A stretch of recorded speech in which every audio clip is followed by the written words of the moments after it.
Stop whatever you're doing and look at your life from the outside for one brutal second. Every day, without even noticing, you perform the same quiet ritual billions of people perform. You shrink, you soften, you smooth out your sharp edges so the world won't glare at you. You match the tone of the room, you dress like the people around you. You censor the thought that would have hit harder than any punch. You dim your light because someone once hinted it was too much. That wasn't an accident. That was training. From the moment you were old enough to speak, the world began sanding you down like a piece of wood. Fit in, blend, don't stand out. They told you it was for your own good, that being part of the group would protect you, help you, guide you. Cute fairy tale, but look around.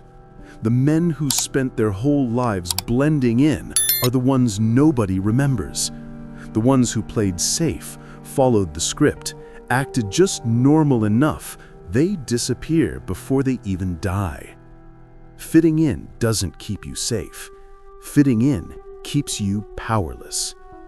Machiavelli saw this centuries before you were born. He watched entire kingdoms crumble because their leaders cared more about looking acceptable than being exceptional. He wrote that the man who stands apart, the man who refuses to bend his identity to win approval, becomes unpredictable, intimidating, and impossible to manipulate. Society can guilt-trip a conformist. It can shame a follower. It can pressure a man desperate for acceptance. But the man who stands alone, he becomes a problem the system can't solve. So ask yourself, why are you still hiding? Why bite your tongue at the joke only you find hilarious? Why bury the dream that electrifies your brain at 3 a.m.? Why quiet your voice so the fragile feel comfortable? Why pretend your light isn't blinding just because someone else prefers the dark?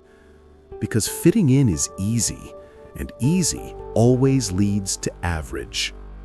You don't need to dye your hair neon or scream your opinions on rooftops. That's performance, not power.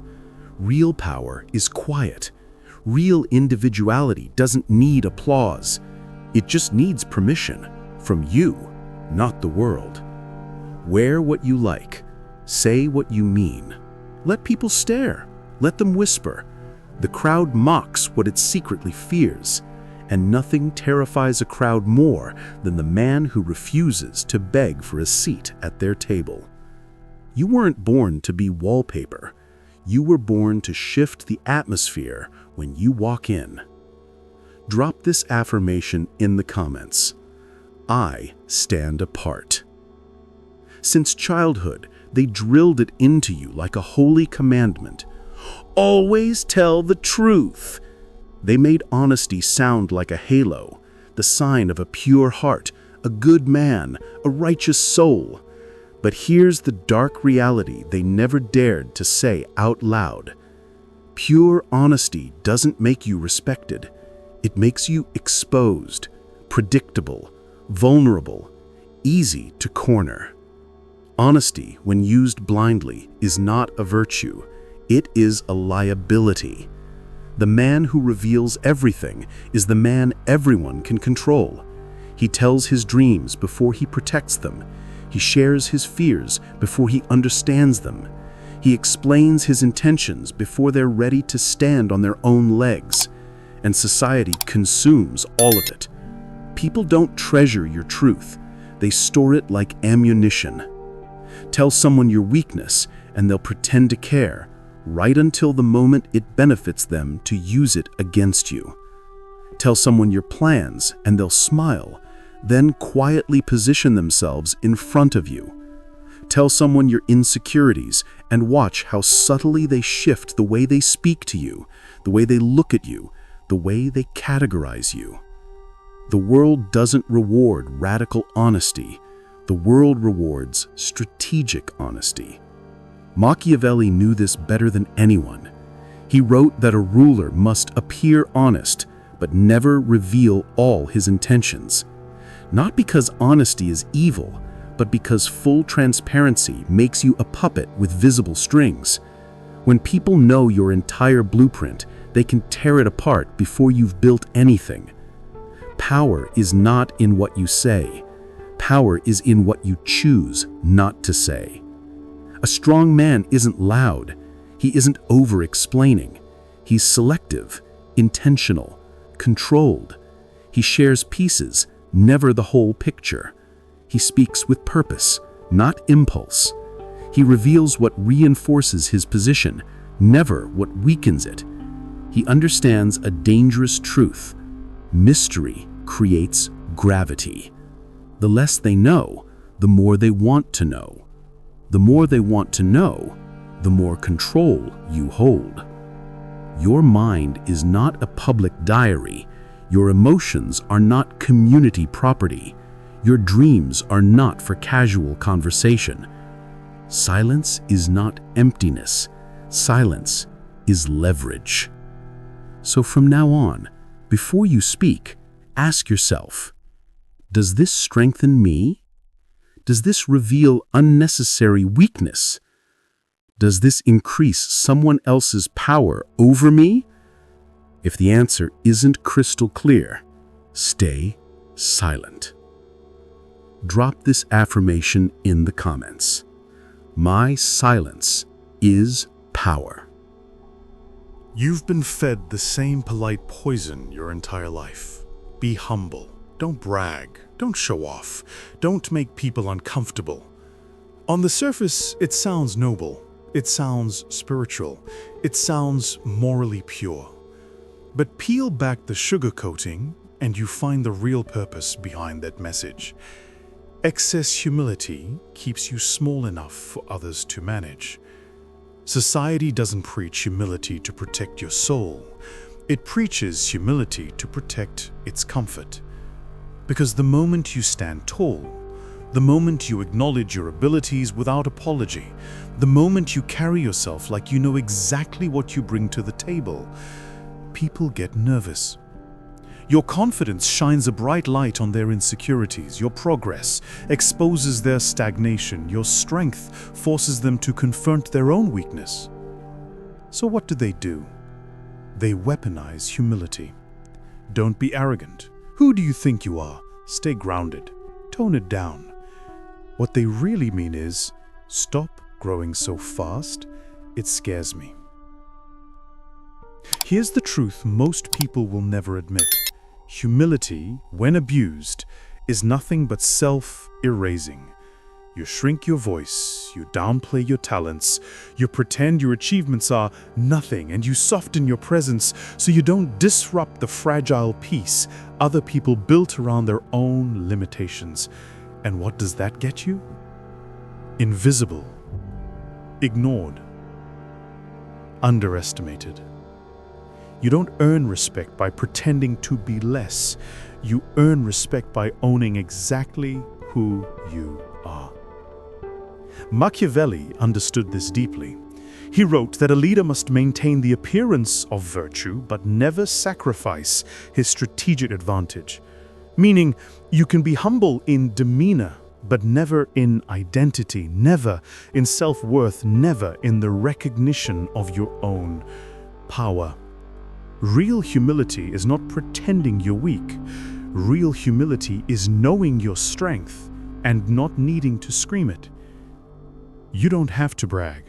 You don't have to showboat. You don't have to dominate every room, but you do have to stop hiding. Stand straight. Speak clearly. Accept praise without deflecting it.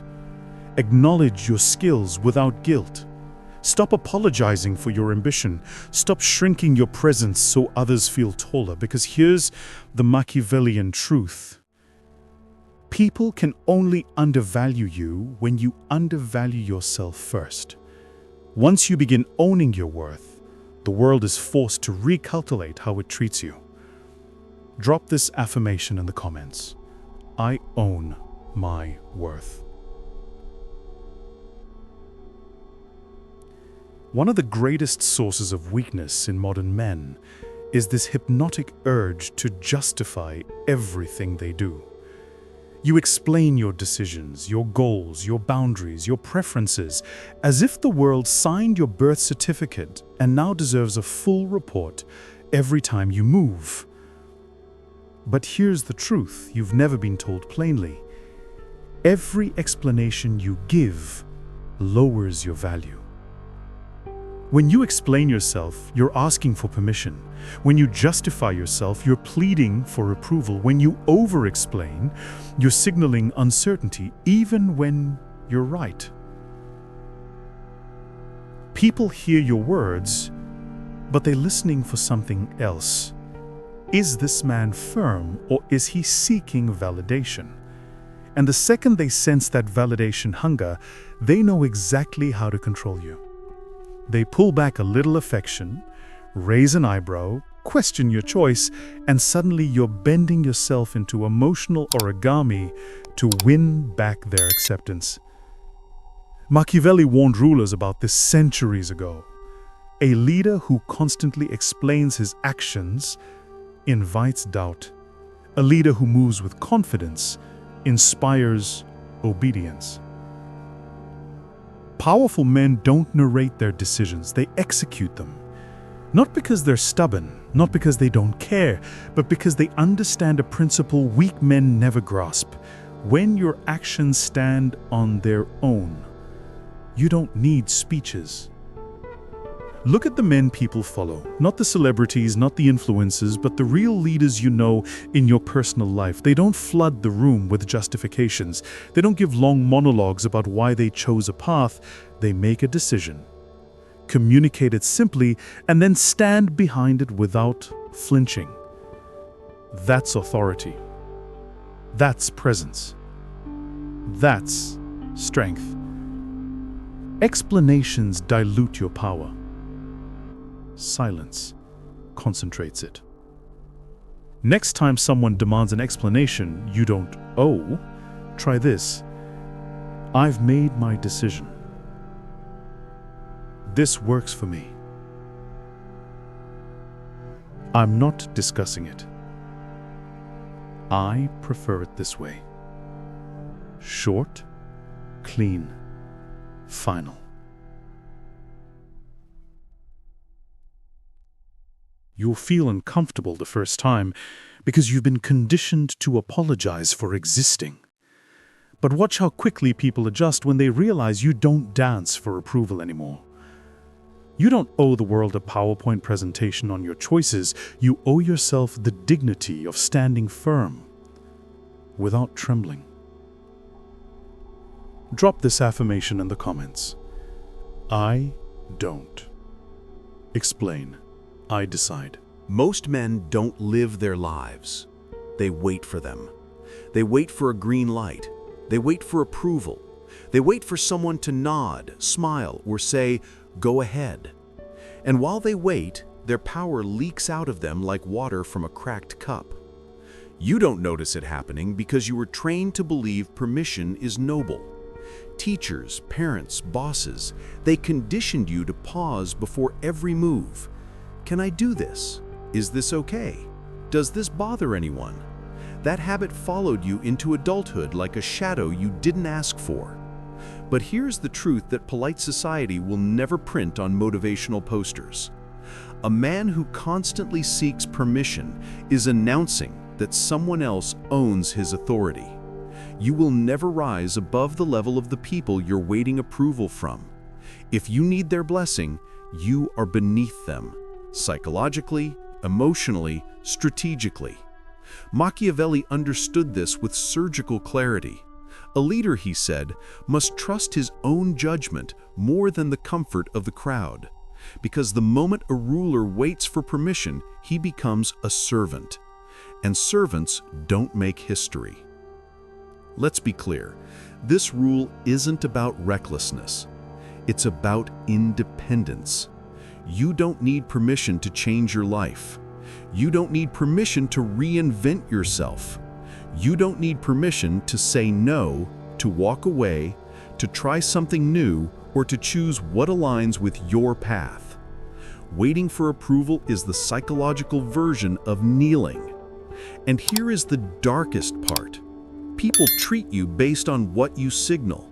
If you act like you need permission, they will happily become your gatekeepers. They will decide what you're allowed to do. They will control the pace of your growth. They will shrink your world down to the size of their comfort zone.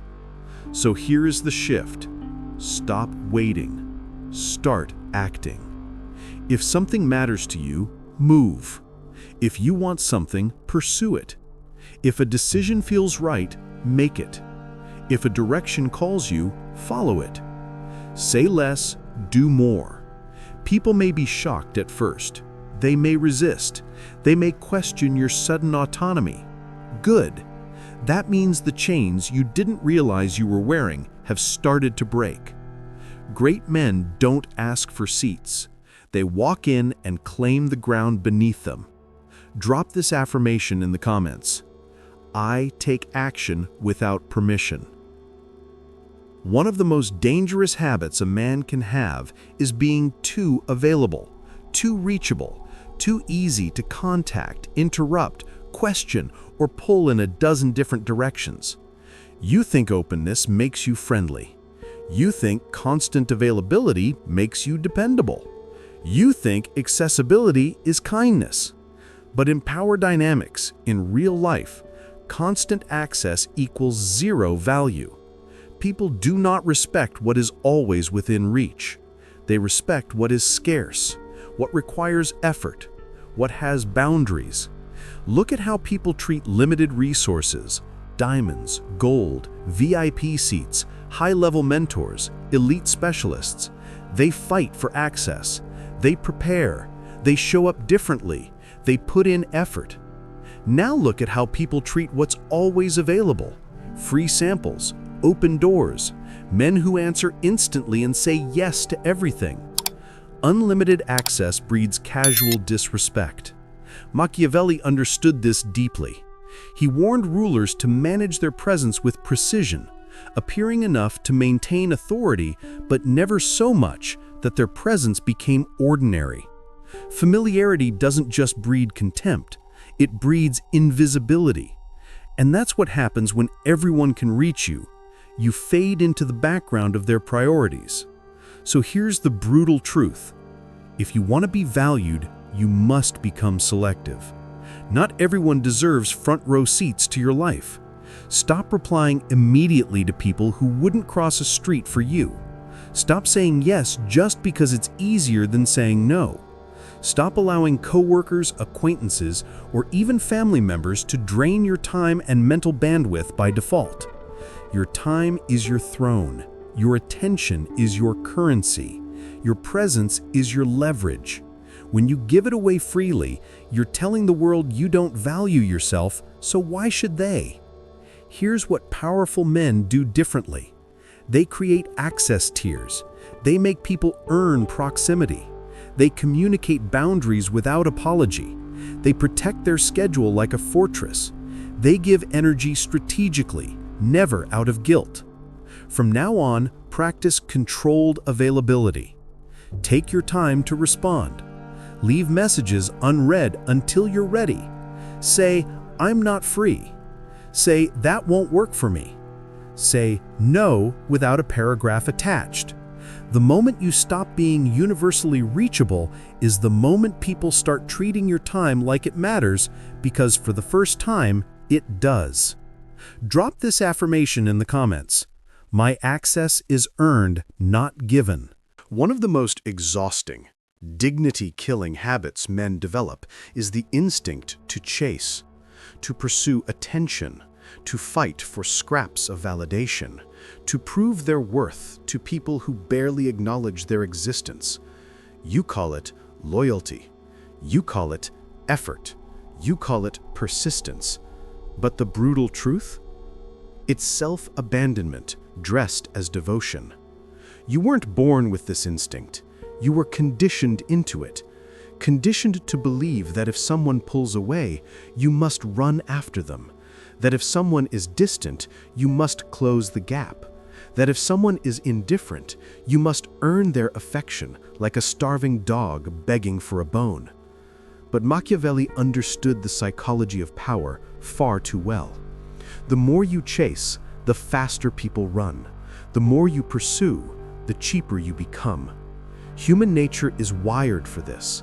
What comes towards us too easily, we instinctively devalue. What pulls away, we instinctively want more. So, when you chase someone, a friend, a woman, a mentor, a social circle, you accidentally place yourself beneath them. You announce without words, "I believe you are more valuable than me, so I'm willing to move while you stand still." That is the posture of a servant, not a man. Here's the truth no one tells you. People who want you will meet you. People who respect you will match you. People who value you will choose you without pressure. Stop wasting your energy proving you're worthy of someone who treats you like an option. Stop pouring effort into people who offer you silence. Stop negotiating your worth in spaces where your presence should have been enough. When someone withdraws, let them.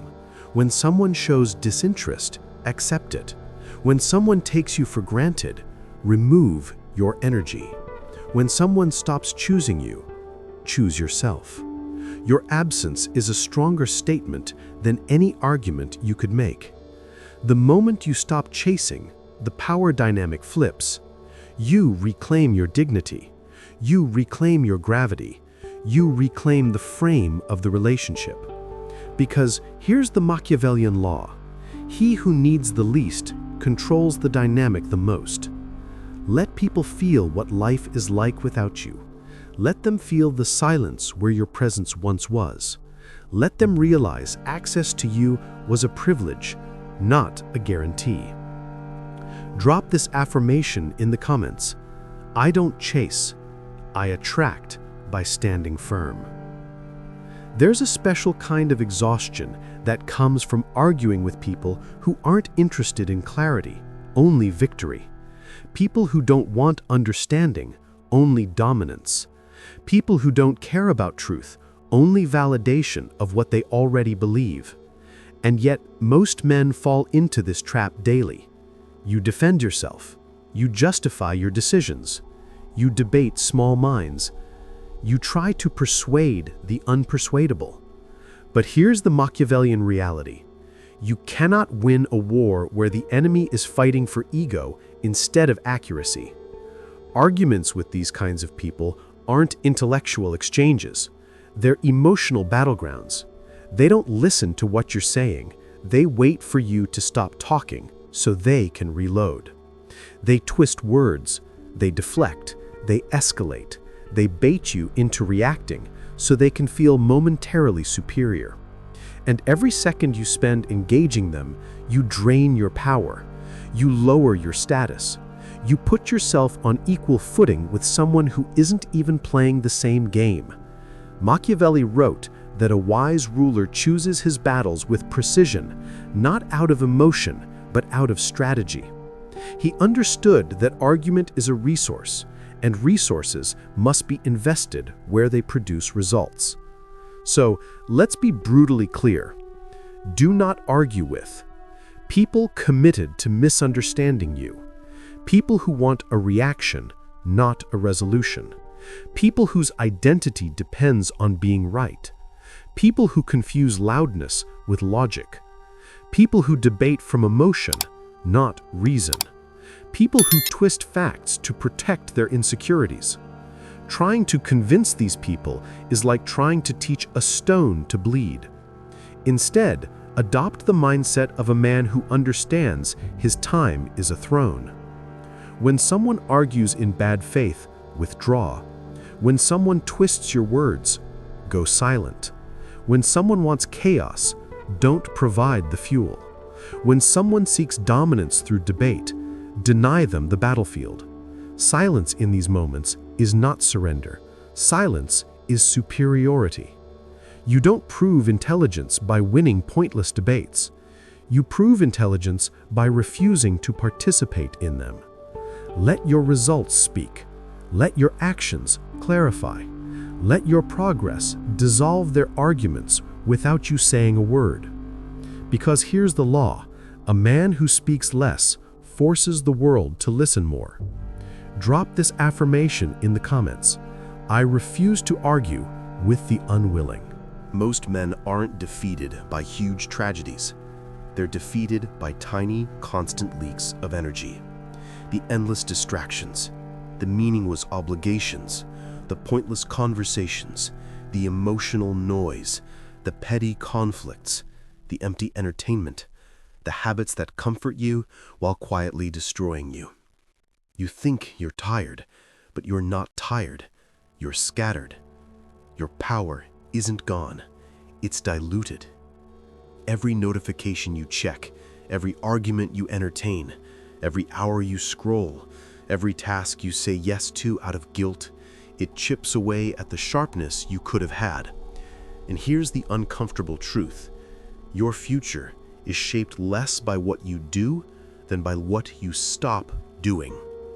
Machiavelli understood that a leader's strength didn't come from intensity, but from focus.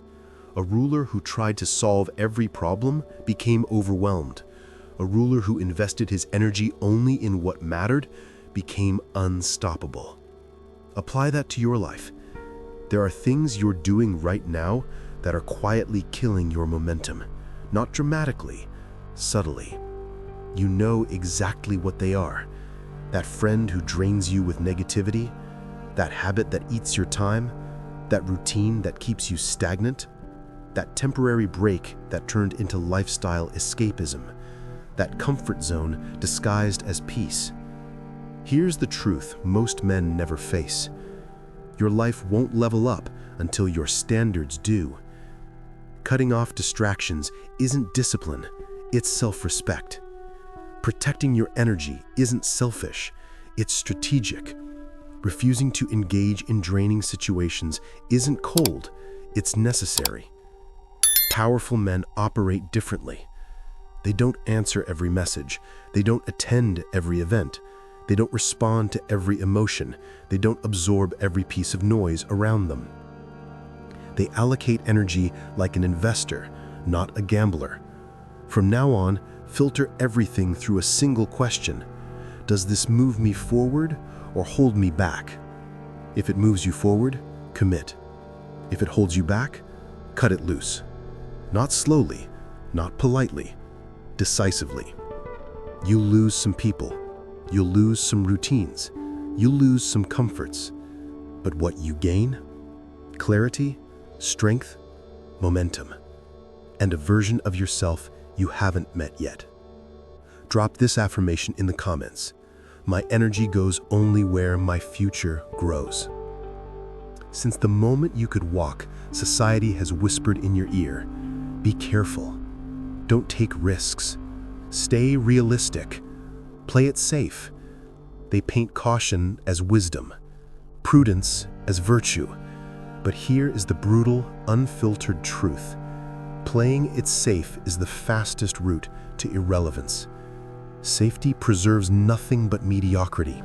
Safety guarantees invisibility.